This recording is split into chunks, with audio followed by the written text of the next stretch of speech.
I've got some delicious recipes that are perfect to plan ahead and prep ahead to have ready for Christmas morning.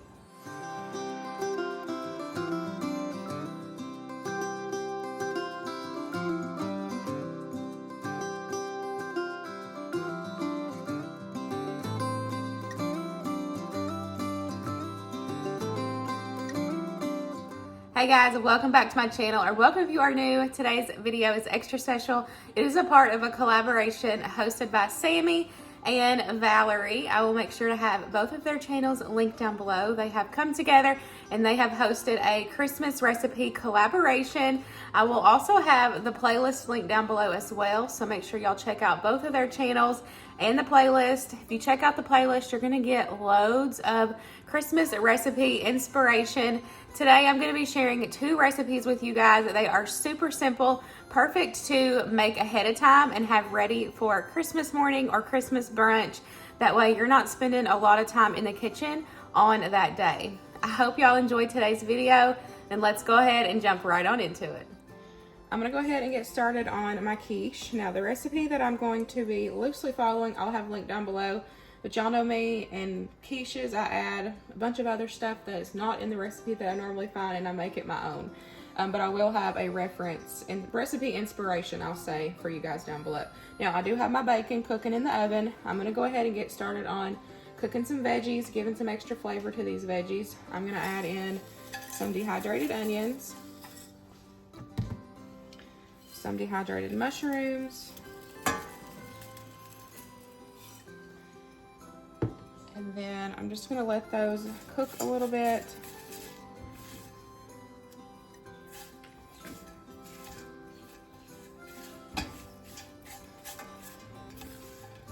And then I will add in my spinach, and then I'm also going to add in some garlic. Now you can add any veggies you want. I like doing peppers in this as well. I just don't have any on hand, and I'm out of my freezer peppers. But you can, add anything that you want, any proteins that you want. I'm choosing to go with bacon today.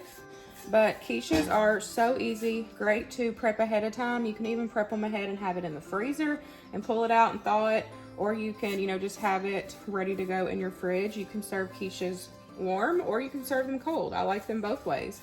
So this is a great way to, have something delicious and hearty for that Christmas morning when you're super busy trying to spend, time with your kiddos by the Christmas tree. This is a great one. Spinach.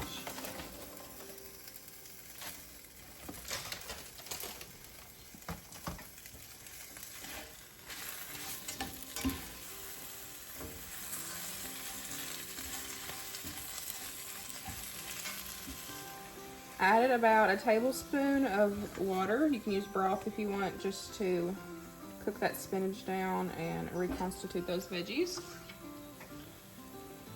And then now I'm gonna add in some garlic and then just stir that around until it gets fragrant. And then we will, once the bacon gets done, we will chop it up and we'll get ready to assemble the quiche together. I love cooking my veggies ahead of time on the stove.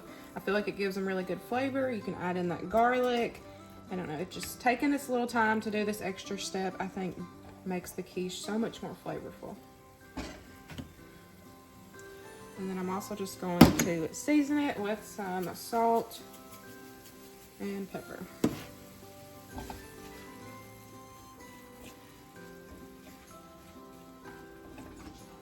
And that is it. Smells so good.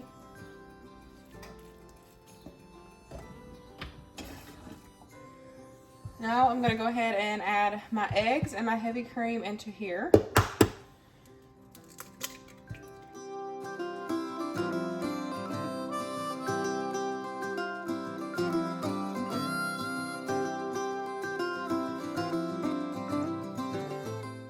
And then I'm just going to beat this. The bacon is done, so we're gonna go ahead and assemble this quiche. This is my pie crust that I prepped ahead and had in the freezer. I just thawed it out a couple days before, so we're gonna use this. You can use store-bought if you want, or you can make your own. The video that I did this, I'll have it linked down below for you guys. But I'm gonna go ahead and add in my egg mixture, which I did season this with salt, pepper, some paprika, garlic powder, and onion powder as well. Forgot to get that on camera.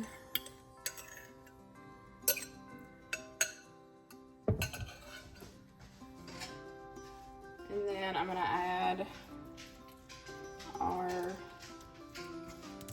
veggie mixture. Now I like to add my toppings or my add-ins on top. That way I can move it around with a fork and get, make sure every section of the quiche has got veggies and your protein. So that's the way I like to do it.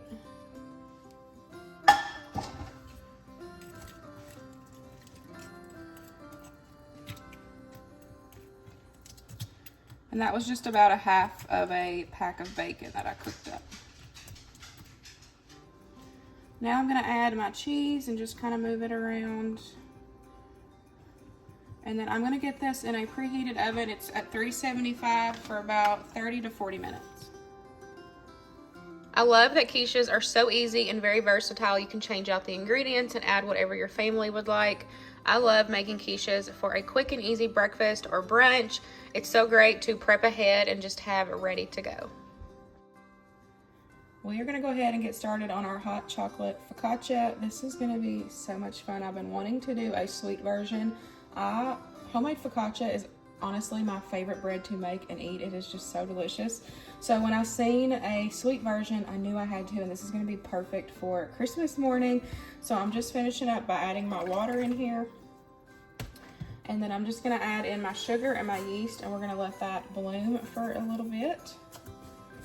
And then we'll come back and we will add the rest of the ingredients and get this started. Now, the recipe that I'm using for the focaccia, like dough itself, the add-ins are not gonna be on the recipe, but just the focaccia bread, I'll have linked in the description box. And then you can change out, make it sweet, make it savory, add whatever inclusions that you want to. My yeast has bloomed, so I'm gonna go ahead and add in my flour.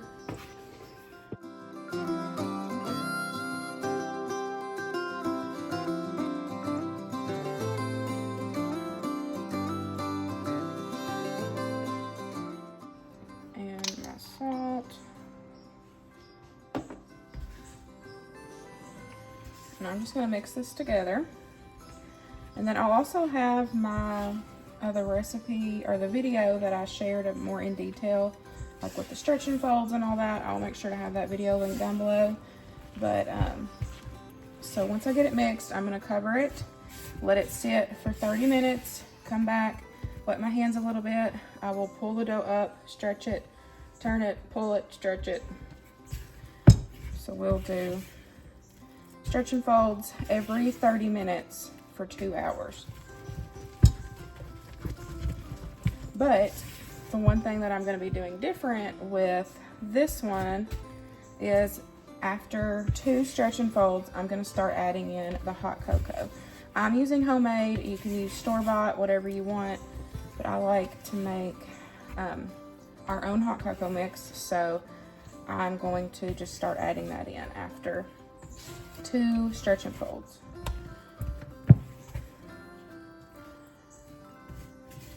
So I'm just going to cover it with a towel, set a timer for 30 minutes, and then I'll do the first stretch and fold, do the same thing again, and then after that second stretch and fold, I'll start adding in the cocoa, or hot cocoa mix.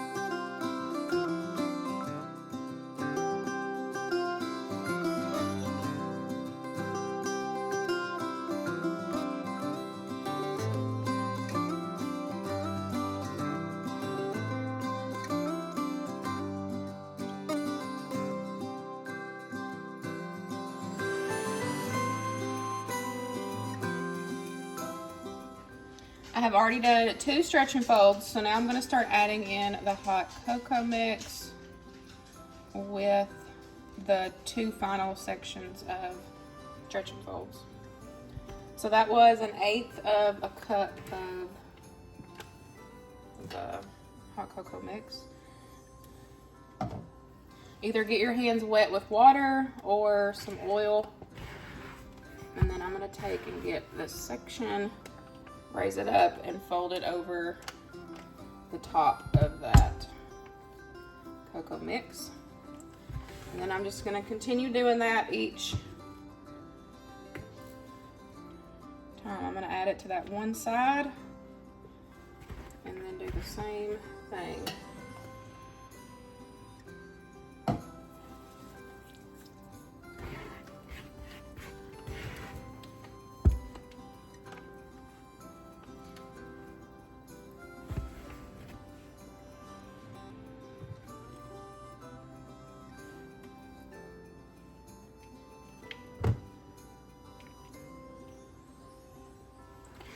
Now the next stretch and fold, or the final stretch and fold before we move it to the pan that we're actually going to bake it on.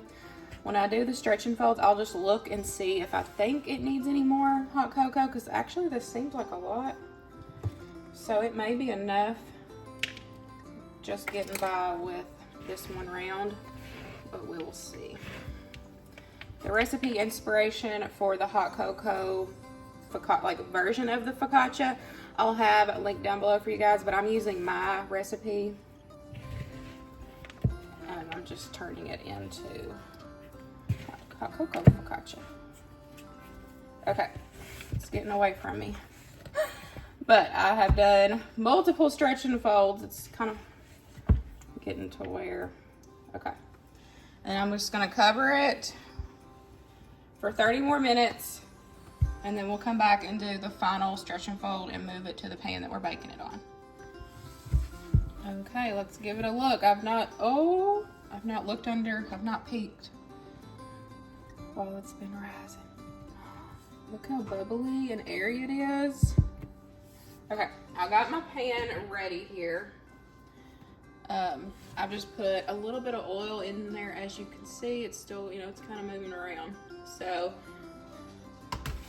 I'm going to take and do another stretch and fold in the bowl. Then we're going to move it to the sheet pan.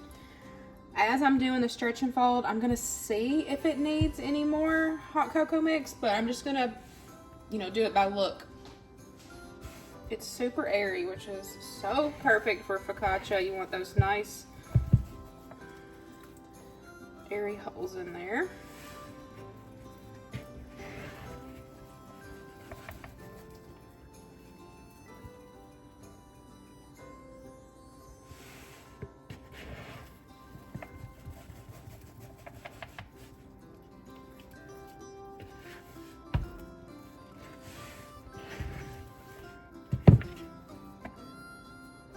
Okay, I think that it looks okay for me.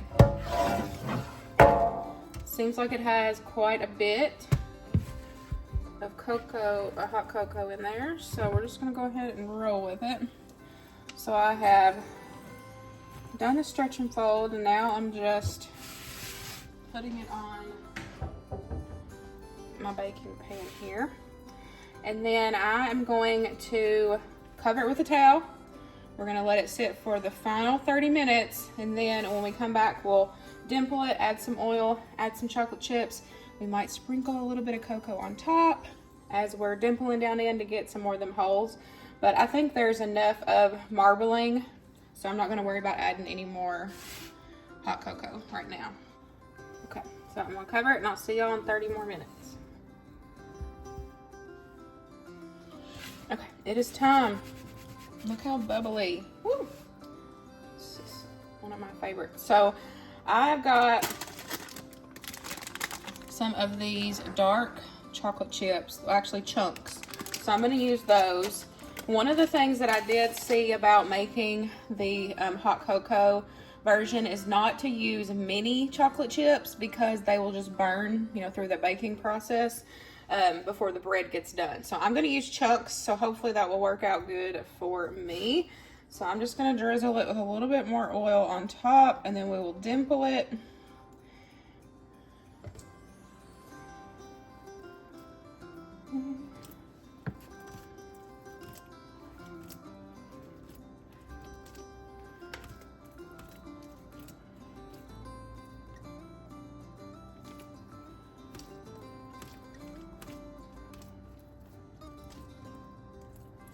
I think I might add a little bit more hot cocoa right here.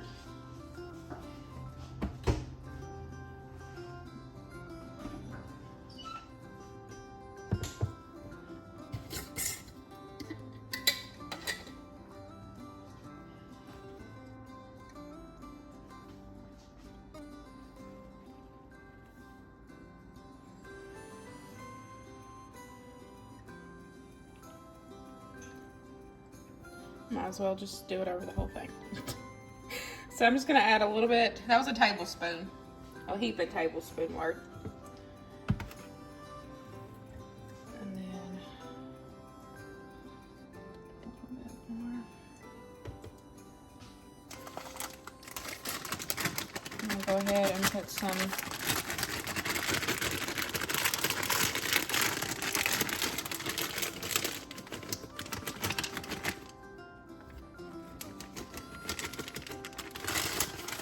of the chunks, and then I'm just gonna keep dimpling and just kind of press all that cocoa and the chocolate in the little holes.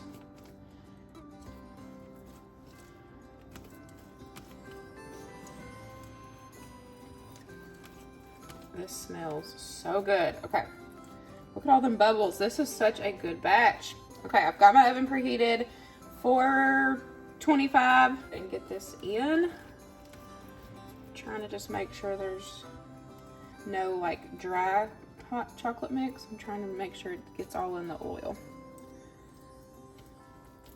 But this looks so good. Okay, I'm gonna wash my hands and then I'll get it in the oven.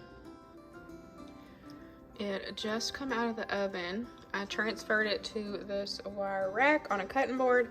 I like to do this for focaccia. It helps keep it nice and crunchy.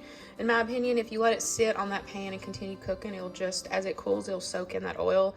And I feel like it doesn't have as much of like that nice crunch, if that makes sense. So I like to put it on a wire rack. I'm gonna let it cool, but I am so excited to try this. It smells so good and it's so pretty. But I'm gonna let it cool a little bit and then I'll cut into it and show y'all what it looks like on the inside. I made the first cut in it and I wanted to make sure to show you guys. Look at all of those holes. It looks so good. I cannot wait to try it. Okay, I can't wait any longer. We've got to give this a try. It looks absolutely amazing. Look at all of those holes. It smells so good. Okay.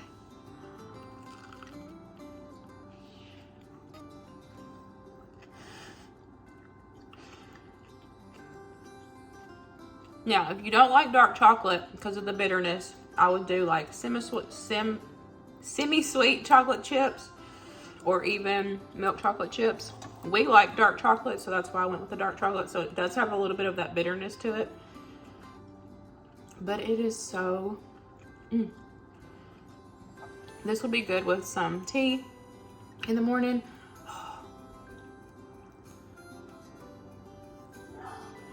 Some hot tea, coffee, if you like coffee. It's not overly sweet either, which I think too that would depend on what brand, you know, or whatever your cocoa mix is. Like I said, I make mine, I've started making mine homemade this year, but this is so good. I will definitely be making this again. I'm so excited to try different sweet flavors. Y'all know I've been enjoying being in the kitchen, baking and having fun. So when I seen a hot cocoa version of focaccia, I knew I had to give this a try. So this is amazing. Y'all, I hope you enjoyed today's video. Make sure you check out Sammy's channel, Valerie's channel, and make sure you check out the playlist. You don't want to miss these delicious recipes perfect for Christmas time. I hope y'all enjoyed it. I'm gonna finish eating my bread and I will see y'all in the next one. Bye guys.